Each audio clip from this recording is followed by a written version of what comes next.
오늘 사실 주제가 지금 뭐 전 세계적으로다가 전쟁의 화마가 아직 계속되고 있는 이런 상황에서 적어도 민족종단에서 가지고 있는 평화적 이념 또는 뭐 평화적 사상 이런 것이 있다면 무엇이겠는가라는 거로도 한번 크게 잡아보고, 그리고 저한테는 이제 동학 사상에서 담겨져 있는 평화 사상이 뭐냐, 그래서 이제 그걸 한번 연구해 보자라고 해서 제가 이 주제를 받았습니다. 제가 동학을 쭉 연구하면서 느낀 것 중에 하나가, 동학은 다른 어떤 그 민족 종교보다도 평화 공동체, 즉 공동체주의적 정신이 강하다. 공동체주의 정신이 있기 위해서라도 이제 민주주의적 사고가 있어야 되겠죠. 그래서 동학이 가지고 있는 민주주의적 사상과 그리고 평화 공동체, 일반적 공동체주의, 이것이 뭔가를 한번 살펴봤습니다. 그래서 오늘 제가 감히 여러분 앞에서 이거에 있어서 발표를 하게 됐습니다. 먼저 지금 현재 지구촌에서 벌어지고 있는 전쟁 중에서 장기화되고 있는 대표적인 전쟁이 있다면 이제 아마 우크라이나 전쟁과 이란에서 발생하고 있는 뭐 이란뿐만이 아니라 중동 전역을 다 확산되고 있는 그 소위 이제 미국과 이란 간의 전쟁이 아닌가 싶습니다. 우크라이나 전쟁과 이 대이란에서 발생하고 있는 이란 전쟁이 가장 대표적인데, 그 두 가지 전쟁에 대한 간략한 얘기를 먼저 좀 하고 그리고 본론을 들어가는 게 좋을 것 싶어서 제가 앞부분에다가 전쟁 상황을 잠깐 설명을 해놨습니다. 우크라이나 전쟁은 지금 5년째 계속되고 있습니다. 2022년 2월 달에 이 이른바 러시아의 우크라이나 침략으로 인해서 발생했는데, 처음에 발생했을 때 이것이 이렇게 5년간이나 갈지는 아무도 예상 못했어요.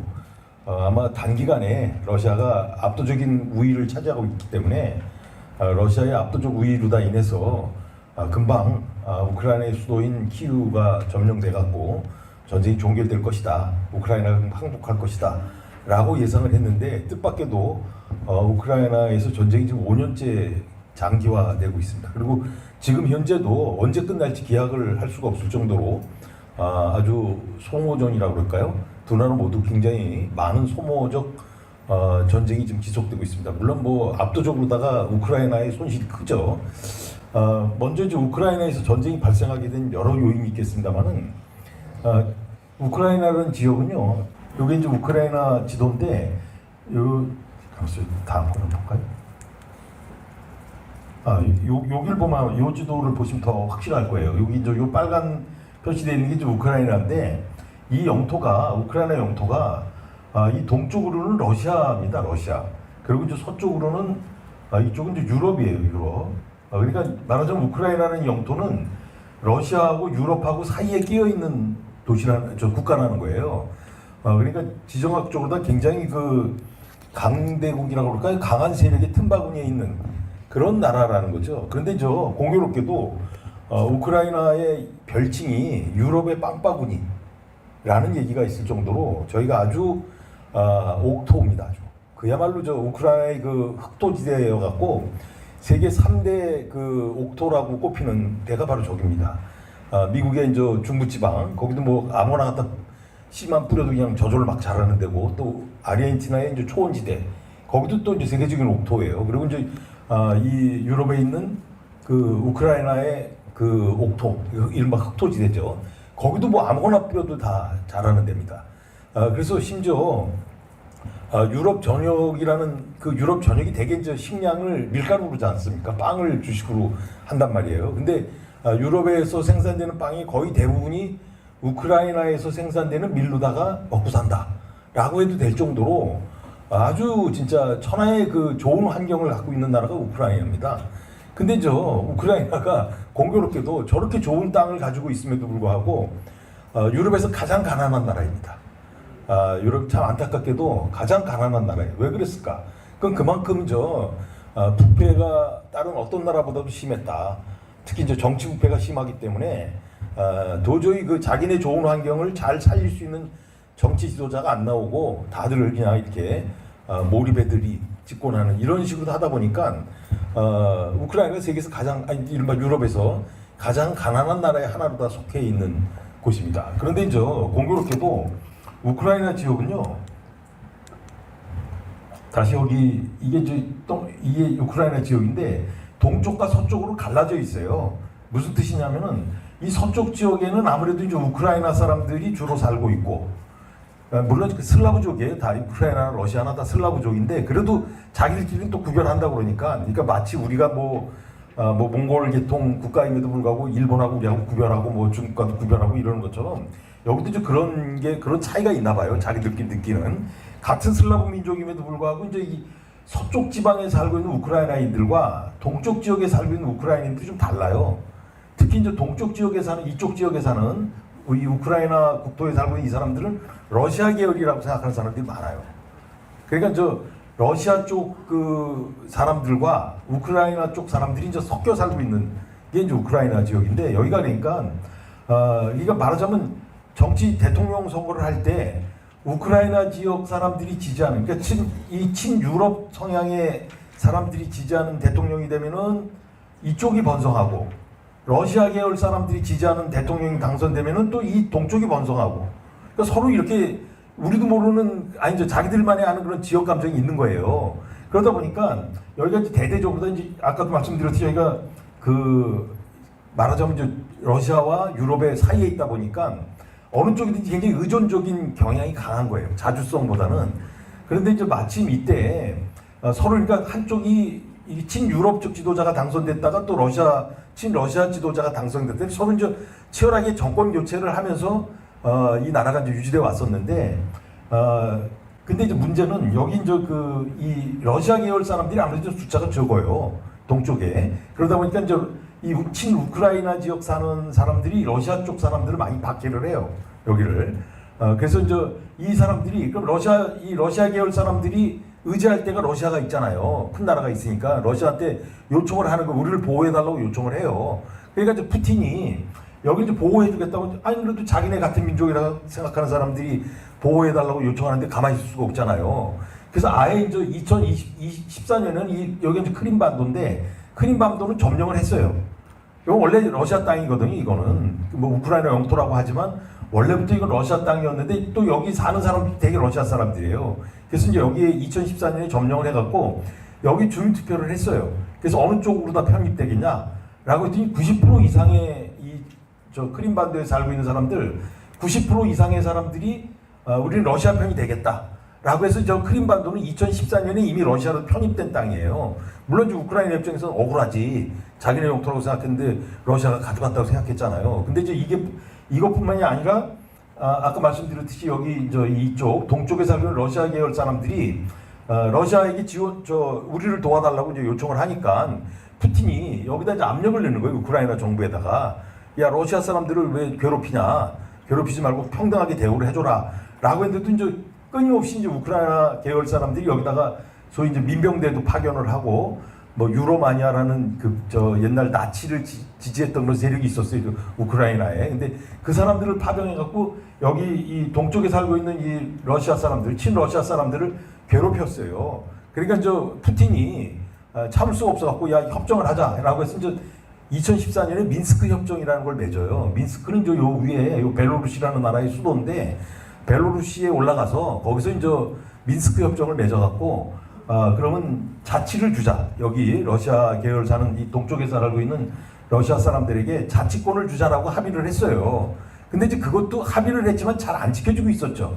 그러다가 이제 이 우크라이나의 대통령이 된 사람이 이제 이 젤렌스키라는 사람이, 사실 이 사람은 코미디언이에요.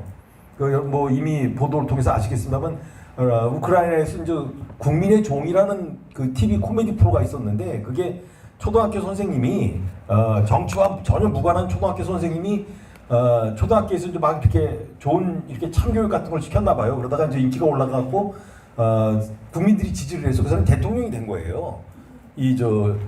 말하자면 이 코미디언 젤렌스키가 이건 연속극에서 그런 거예요. 코미디 프로에서 그랬단 말이에요. 근데 실제로 다 코미디 프로에서 젤렌스키가 대통령이 되자마자 초등학교 선생님이니까 아무런 빚도 없을 거 아니에요. 빚진 사람도 없고. 그러니까 자기 마음대로 막 개혁 정치를 해나간 거예요. 그러니까 국민들이 열광적인 지지를 보내는 이런 코미디 프로가 있었어요. 그게 이제 국민의 종이라는 프로그램이었는데, 그러다 끝났단 말이야. 연속극 끝난 거예요. 그러다 코미디 프로가 한 대목이 끝났는데, 여기서 이제 이 젤렌스키가 인기가 올라간 거에 업돼가지고 대통령 선거에 출마한 거예요. 실제로다가. 그리고 출마해 또 당선됐어.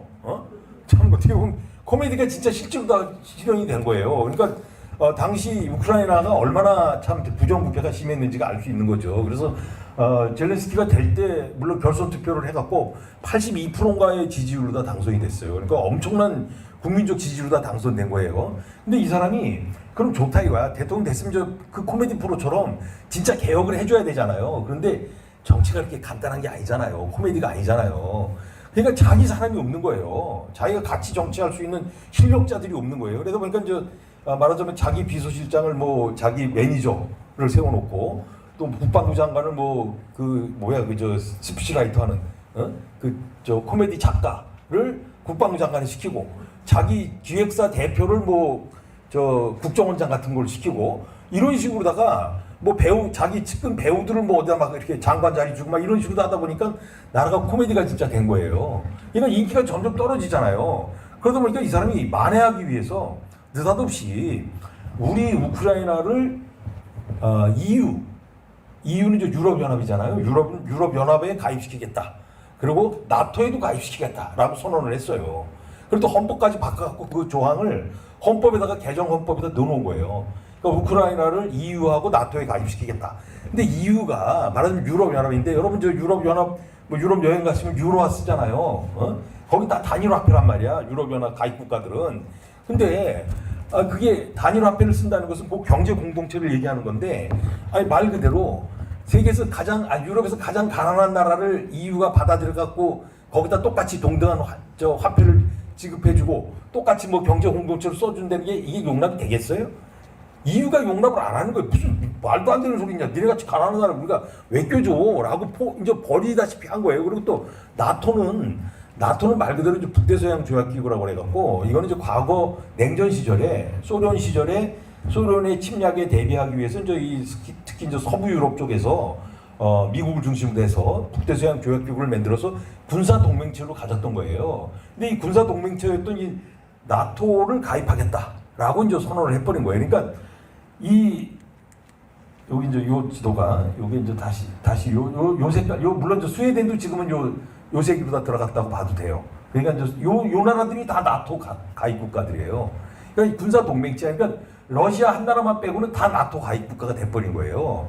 원래대로 하면 여기 이제 요 독일 통일됐을 때 독일까지만 용서하고 나머지 폴란드, 체코 여기 헝가리 이런 데는 다 나토 가입 안 된다라고 당시 그 소련의 대통령이었던 이 고르바초프하고 미국의 부시 대통령하고 합의를 했어요. 그래서 안 오기로 다 했는데 근데 안 오는 게 말이 그렇지 되나? 러시아가 또 고르바초프 다음에 옐친 대통령 술주쟁이였잖아요. 그 사람은.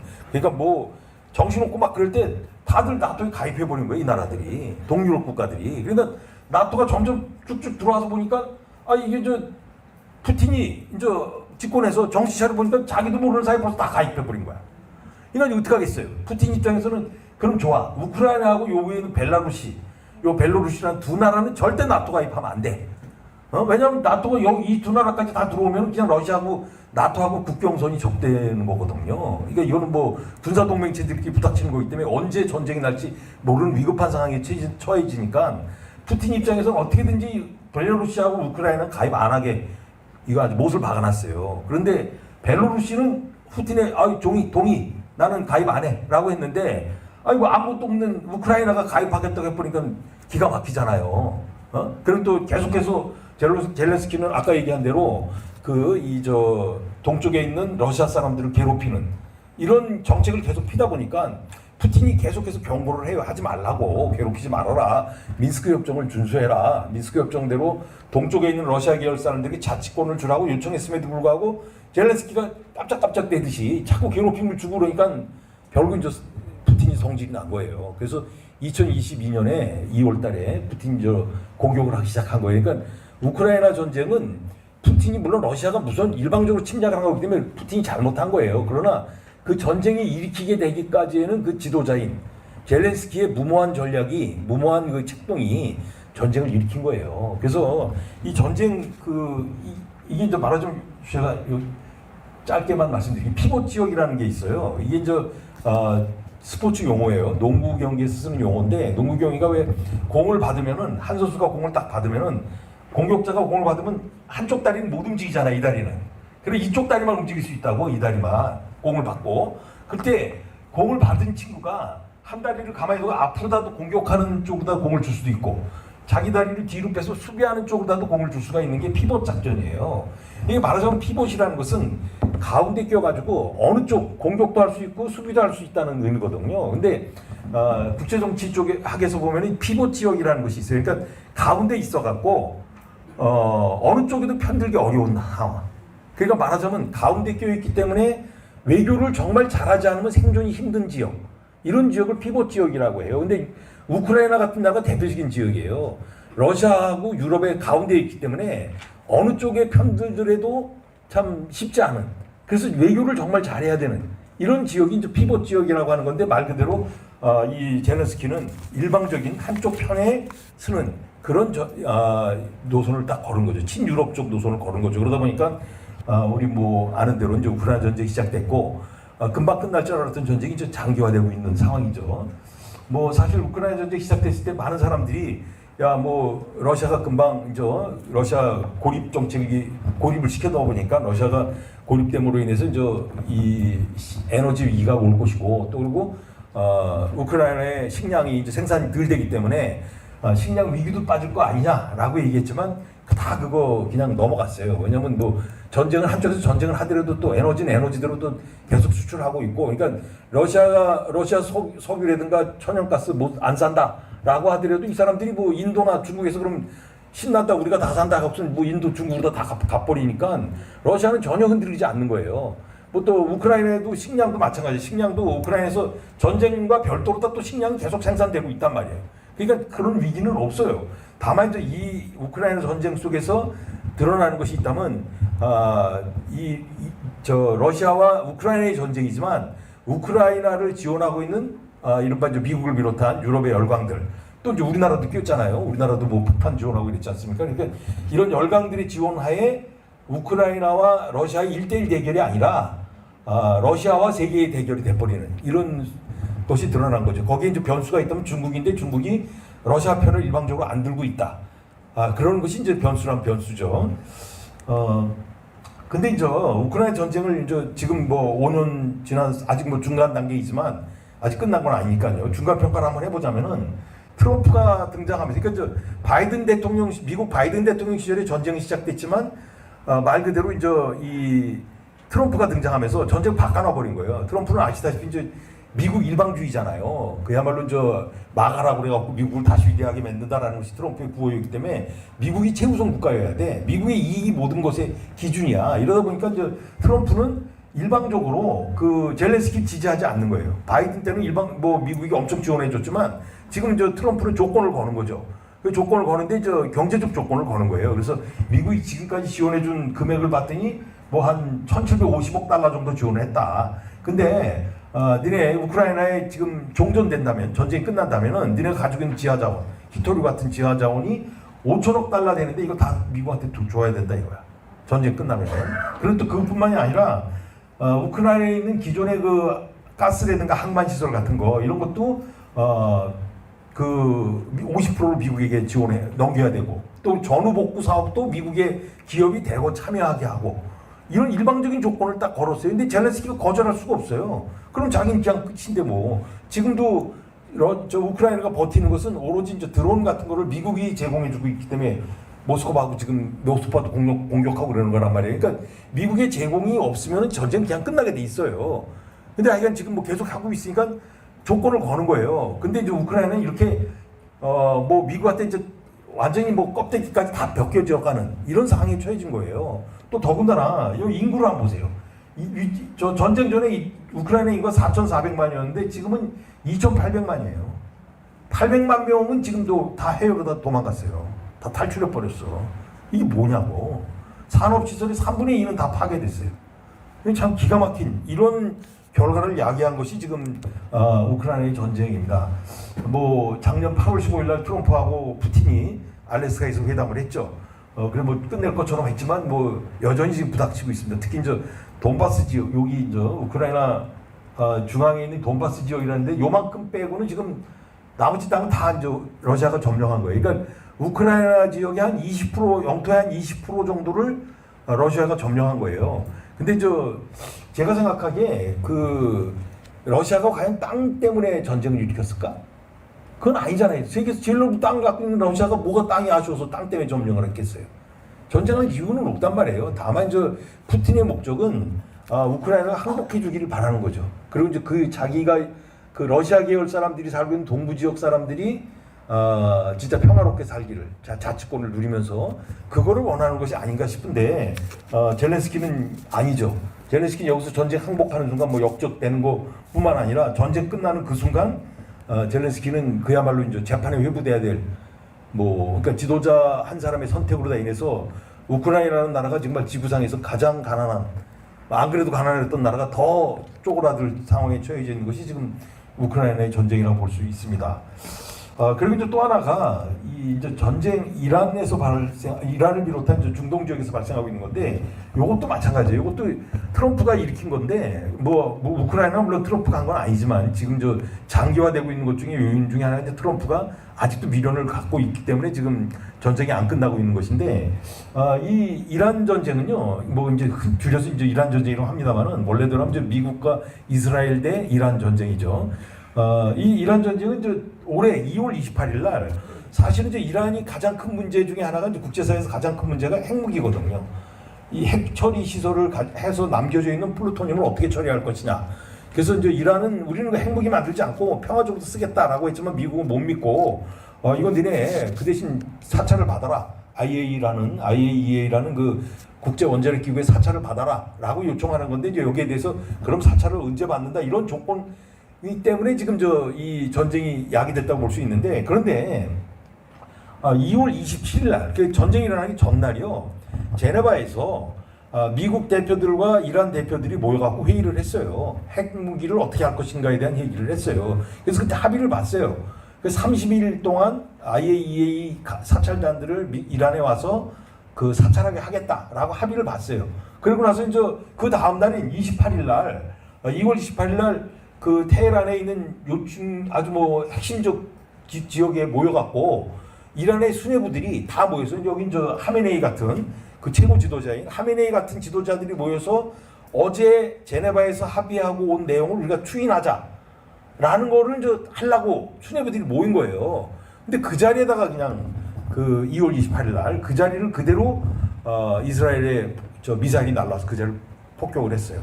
그러니까 하메네이를 비롯한 이스라엘의 수뇌부들이 한 40여 명이 그때 다 죽어버렸어요. 그러니까 이게 참 기가 막히게 어떻게 보면 참 이건 전쟁도 이렇게 야비할 수가 있나.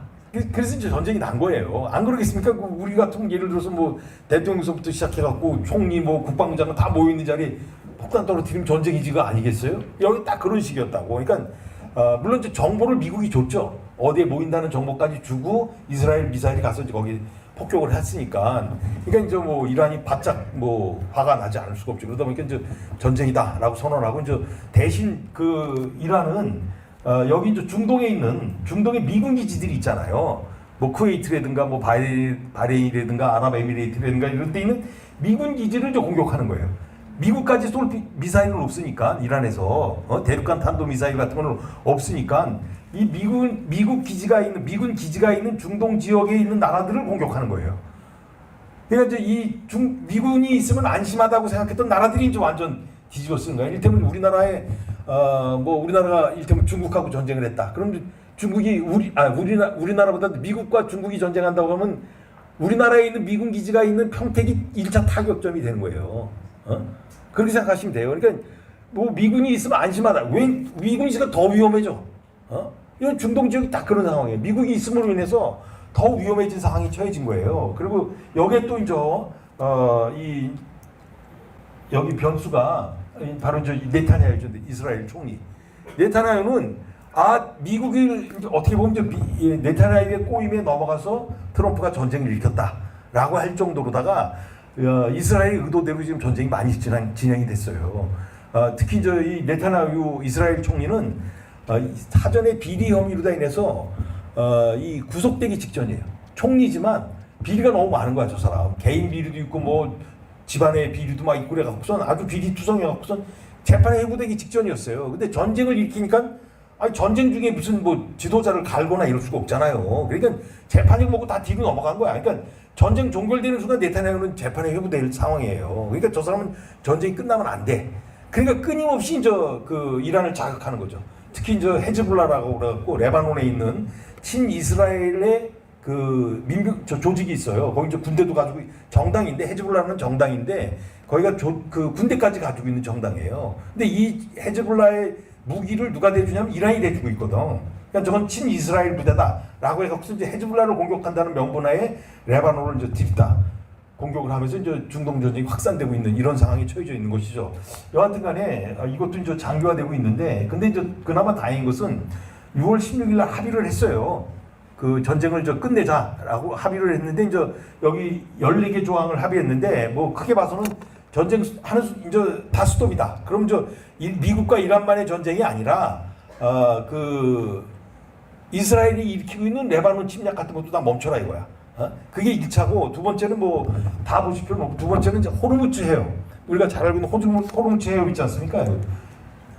바로 여기죠. 요 페르시아만에서 대개 여기서 석유들을 요런 데서 배들이 싣고 요로 해서 나오는 건데 여기가 바로 호르무즈 해협이에요. 근데 이게 55km인데 실제로다가는요 이 원유선이 지나갈 수 있을 정도면 원유선이 굉장히 크잖아요. 또 기름 장특실이 얼마나 무거워요. 그러니까 이게 지나가려면 바다가 깊어야 돼. 근데 여기 깊은 바다, 그 원유선이 지나갈 수 있는 바다는 한 300m 뿐이 안 된대요. 이게 뭐 폭이 무슨 55km라고 하지만 실제로다가 배가 지나갈 수 있는 길은 300m. 그 300m니까 배 한쪽 정도 지나가면 끝이에요. 못 지나가는 거야, 다른 배는. 순서대로, 운하처럼 순서대로 지나가야 될 정도로다가 아주 좁은 수로예요, 여기가. 근데 여기를 이란이 그동안 뭐 전혀 여기는 상관 안 하고 있었던 지역이 있는데 이번 전쟁으로 인해서 여기서 통행세 받겠다.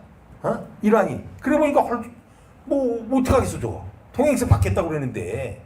그러니까 이 이란 전쟁으로 인해 갖고 오히려 이란은 그동안 안 썼던 자기네들이 안 썼던 호르무즈 해협을 지네 완전 주도권을 잡고 지네가 통행세 받으려면 받고 안 받으려면 안 받고 결정할 수 있는 아주 전략적 요충지로다가 선언을 해버린 거예요. 이게 그러니까 이란 전쟁을 일으킴으로 인해서 그러니까 미국의 의도대로 전혀 안 가고 있다는 거죠. 그러니까 이제 미국이 여기서 끼어가지고선 그럼 트럼프는 나도 한몫 줘. 니네만 받는 거 아니라 우리도 좀 한몫 줘야지. 미국도 한몫 줘야지. 이러고 지금 한 달에 걸치고 있다고. 그럼 또 하나는 저 핵무기도 지금 오히려 그 오바마 대통령 시절에 이란과 미국이 핵무기 협상을 해놓은 게 있어요. 그거보다도 더 후퇴시킨. 그러니까 완전 전략적 미스를 해놓고 오히려 또 이제 그러고선 배상금 전쟁 배상금을 뭐 3,500억인가 이렇게를 주게 돼 있어요. 근데 미국은 이제 그 자기네가 못 주고 우리 같은 나라들은 니네가 여기 석유 이용하는 호르무즈 해협에서 석유 이용하는 나라들이 공동으로 부담해라고 해서 우리도 지금 내야 될 판이야. 이란 전후 복구비를 이란이 요청하니까 미국은 지네 돈 못 댄다 이거야. 우린 여기 이러다가 배 안 지나간다 이거. 여기 석유 안 써도 미국은 얼마든지 다른 데서 석유 해올 수 있지만 여기 호르무즈 해협을 이용해서 석유를 쓰는 나라들이 돈을 분담해라라고 해버리니까. 뭐 우리 같은 나라는 뭐 꼼짝 못하고 지금 배상 매게 생겼어요. 이게 참 어떻게 보면 전쟁의 진짜 아이러니라고 볼 수 있는데 결국은 오늘 가장 전쟁의 핵심적인 이야기는 역시 이제 미국과 중국의 대립이 이런 뭐 전쟁을 통해서도 그렇고 그게 아니더라도 그렇고 점점 격화되고 있어요. 특히 미국 전략 자체가 중국이 진출하는 걸 대대히 막고자 하는 것이 이제 그들의 전략입니다.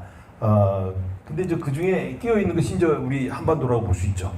한반도는 지금 뭐 어떻게 보면은 우리가 의도하진 하든 안 했든 간에 북한과 러시아와 중국이 밀착되고 있습니다. 북중러가 한 팀이 되고 있어요. 옛날에 이게 한 팀 아니었다고. 근데 지금 한 팀이 되고 있고, 우린 또 상대적으로다 미국과 일본과 한 팀이 돼가고 있는. 뭐 윤석열 정부 때 이제 만들어 놓은 공입니다만 이게 지금 아직도 회복되지 않고 있는 거예요. 이런 상황 속에서 과연 이 강대국들이 붙어 있는 이 상황이 과연 바람직하냐? 한반도 평화를 놓고 봤을 때 우리 한반도는요, 여기 지도를 한번 보십시오. 이게 한반도인데 밑으로 단 미국이 있고 일본이 있고 러시아 있고 중국이 있고 우리 하마 딱 둘러싸여 있는 나라예요. 어떻게 하면 이렇게 지지리도 복도 없냐고. 지정학적으로다가 이렇게 세계 강대국에 딱 둘러있는 나라는 우리나라뿐이 없어요. 그러니까 우리나라는 아까 제가 피봇 지역이라고 얘기했지 않습니까? 피봇 중에서도 피봇인 지역이에요.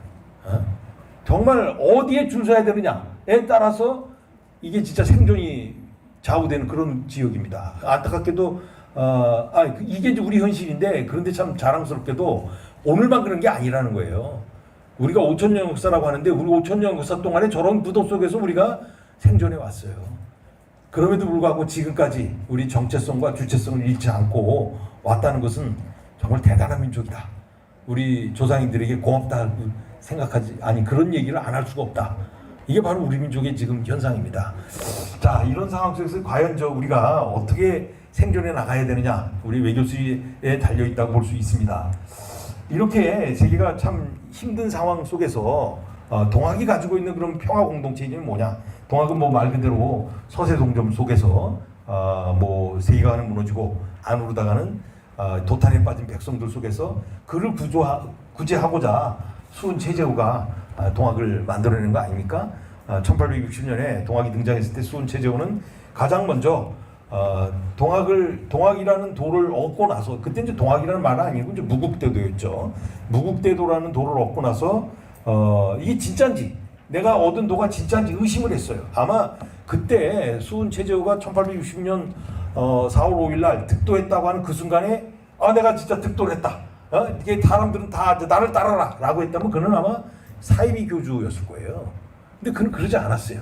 지식인이었거든. 의심한 거야. 내가 지금 얻은 도가 진짠가? 확인해보고 싶은 거예요. 그러기를 확인하기 위해서 그는 1년 2개월 동안이나 더 공부하고 또 다시 수양하고 그랬어요. 저는 이게 진정한 지식인의 삶이라고 생각합니다. 1년 2개월 뒤에 깨달음을 얻은 지 1년 2개월 뒤에 비로소 세상에 무국대도를 펴기 시작했어요. 진정한 지식인의 자세라고 봅니다. 그때 가장 먼저 폈던 분이 자기 부인 박씨 사모님이었습니다. 박씨 사모님이 큰절했다는 거 아닙니까? 양반가인데도 불구하고 큰절을 했어. 부인이 어떻게 생각했겠어요? 기절초풍했겠죠. 이 사람 진짜 드디어 미쳤다. 진짜 돌았군. 이거 맨날 허건날 자기 방에 처박혀서 책이나 본다고 그러고 도 닦는다고만 그러더니만 진짜 완전히 미쳤네 이랬을 거 아니에요. 근데 부인에게 수은이 그랬다는 거 아닙니까? 내가 하늘이 내 안에 담겨있는 걸 깨달았는데 처음엔 나만 들어있는 줄 알았다. 그런데 보니까 당신에게도 하늘이 들어있더구나. 또 당신만이 우리 주변에 있는 모든 사람들에게 다 하늘이 들어있다는 위대한 존재라는 걸 깨달았다. 그러면서 내가 그동안 당신에게 하대한 거에 대한 사과의 뜻으로 큰절을 올리는 것이다 라고 하고 아마 큰절을 올리지 않았을까. 그래서 부인께서 그 박씨 사모님께서 동학에 입도한 1호입니다. 감동하셔갖고. 그리고 저 유명한 이야기, 그 집에서 데리고 있던 여종들 둘을 해방시키잖아요. 노비에서. 근데 노비에서 해방시켜서 내쫓으면 그거 뭐겠어요? 내쫓는 거라고 어떻게 살아? 그 사람들이 평생 부업되기 밥순이나 하고 이랬던 사람들이 어떻게 사냐고. 그러니까 나이가 좀 들은 여종은 큰 며느리로 다 삼고, 나이가 어린 여종은 수양딸로 다 삼아갖고 노비가 아니라 자기 가족보다 다시 맞아들인 거예요. 정말 위대한 자학이죠. 이렇게 해서 동학을 세상에 펴기 시작을 했다. 그야말로 모두가 하늘을 모시고 있는 위대한 존재다. 그것이 세상을 변화시킨 크다는 힘이 된 것이죠. 그리고 수호는 인류 역사를 선천과 후천으로 다 구별을 해서 선천의 역사가 각자 위심, 자기들 마음만 생각하는 그런 시대라고 한다면은 후천의 시대, 이제 동학이 등장한 다음부터 이제 후천의 시대야. 이 시대는 어떤 시대냐? 동기일체의 마음, 모두가 하나로 다 되는 이 동기일체의 마음으로다가 함께 가는 이런 세상을 만들고자 했던 것이 이제 수훈이 아니었나. 그리고 이제 그는 동학이라는 이름을 썼죠. 그 자기가 만든 무국대도를 동학이라고 이름을 붙였어요. 그리고 동학이라고 붙이는데 학으로 다 하면 동학이다. 왜냐면 그땐 종교가 없었잖아요. 종교라는 단어가 지금은 뭐 종교라는 말을 우리가 많이 쓰지만 수훈 체제가 동학을 만들었을 땐 종교라는 단어 자체가 없었어요. 성리학 이런 것처럼 학이었다고. 학, 서학, 학, 천주학 이런 식으로 학이었어요. 그래서 동방 땅, 즉 우리나라 학문이다 라는 차원에서 동학이라고 해놓고 도로도 한다. 도로도 하지만 하늘의 도이기 때문에 천도다. 여기서 사실 이제 오늘 우리 천도교가 나온 거죠. 이렇게 얘기를 했죠. 그리고 이제 그의 사상을 기본적으로 보자면 이제 보구간민과 광제창생, 포독천하다. 보구간민은 말 그대로 나라를 위태로운 나라를 어떻게든 보호하고 또 똑바로 가게 하고 여기 한자가 아니에요. 이 한자 보자가 덧방거리 보자입니다. 덧방거리 보. 그러니까 수레바퀴가 이렇게 술래바퀴 있을 때 바퀴가 똑바로 빠져나가지 않게 옆에 이 끼는 바깥에 끼는 그 고리를 덧방거리라고 그랬다고 그래요. 그러니까 수레바퀴가 똑바로 앞으로 나갈 수 있게 보조해주는 역할을 하는 거. 이게 보자예요. 그러니까 국가가 제대로 굴러갈 수 있게 해주는 보. 그리고 백성을 편안하게 해주는 거. 이런 보고간민이고 광제청생과 포독청하. 이른바 덕을 널리 펴서 모두가 다 화해로운 그런 세상을 살게 하자라고 한 것이고 제가 뭐 안에 써놨으니까 이거 그냥 넘어가도록 할게요. 동학의 핵심적 내용을 보자면 역시 이제 모심과 섬김이다라고 해서 모심은 시천주 모두가 하느님을 모시고 있다는 의미고 시천주란 이 섬김이라는 것은 사인여천 시천주만 하면 뭘 하겠어요. 방법이 있어야 되잖아. 내가 나만 하느님 모셨으니까 나만 위대하다 그러면 안 되잖아요. 그러니까 모두가 함께 하늘이처럼 대한다 이거예요. 상대방을 하늘처럼 대한다. 이게 사인여천 아닙니까? 이게 바로 섬김의 자세다라고 생각합니다. 이렇게 해서 쭉 보는데 하여간 모심과 섬김의 이 내용을 보면은 가장 평화로운 방법으로다가 개벽을 이루는 겁니다. 그리고 뭐 잠깐 제가 그래도 써놨습니다. 이게 수훈이 이제 순도하시기 직전에 감옥에 있으면서 이제 제자 해월 최시영에게 남긴 유시입니다. 유시 자신이 고문받던 옷을 찢어갖고 그다 몸에 흐르는 피를 뾰족한 나무로다가 찍어갖고 시를 쓴 거예요. 숙명수상 등명수상 무영구 주사고용 여규여 오순수 천명 여고비온 줄 알아. 나는 이제 하늘의 뜻을 받을 테니까 너는 높이 날고 뛰어라. 그래서 해월 최시영이 이다음부터 2대 교주인 해월 최시영이 36년 동안 도발이 전국을 도망다니면서 동학을 퍼뜨리는 거죠. 그래서 이제 그 수훈 최저가 만든 시천주라는 개념이 이 해월 최시영 2대 교주가 된 해월 최시영에 의한 사인여천으로 다 이어졌고 또 3대 교주가 된 의암 손병희의 인내천으로 다 해서 이제 우리들에게 지금 인내천으로다가 남아 있는 것이죠. 동학이 담겨져 있는 민주주의 사상이 뭐냐 그러면 민주주의는 뭐 BC 5세기 전에 5세기에 그 그리스 아테네에서 했던 그 정치 방법인데 정치 체제인데 여기는 뭐 말 그대로 그 국민이 직접 참여하는 것을 얘기하는 겁니다. 그래서 뭐 여기 뭐 영국의 경우는 사실 이제 이게 BC 2세기 5세기에 등장을 했지만 그리스 아테네가 몰락하면서 없어졌어요. 지구상에서 안 나타나요. 데모크라시라는 단어는 안 나옵니다. 그런데 이제 그게 다시 등장하는 것이 18세기 이후에 등장을 하는데 그 전에 영국이라든가 프랑스라든가 미국 같은 선진 국가에서는 이미 민주주의적 개념들이 등장을 했죠. 시민혁명 같은 걸 통해서 등장을 했고 그것이 이제 우리나라에서는 언제 등장을 했다고 볼 수 있느냐 역시 우리도 동학의 등장으로부터 민주주의적 개념이 시작됐다라고 평가할 수 있다는 것이죠. 민주주의가 가장 그 중요시 여기는 핵심적 가치가 있다면 우리가 흔히 자유와 평등이라고 얘기를 해요. 근데 자유와 평등 절대 아닙니다. 자유와 평등이 어울려요? 나 자유로워 나 뭐든지 다 할 수 있어 라고 하는 사람과 아니야 세상은 다 평등해 어울릴 수 있는 단어입니까? 절대 어울릴 수 없는 단어예요. 자유와 평등이라는 개념은.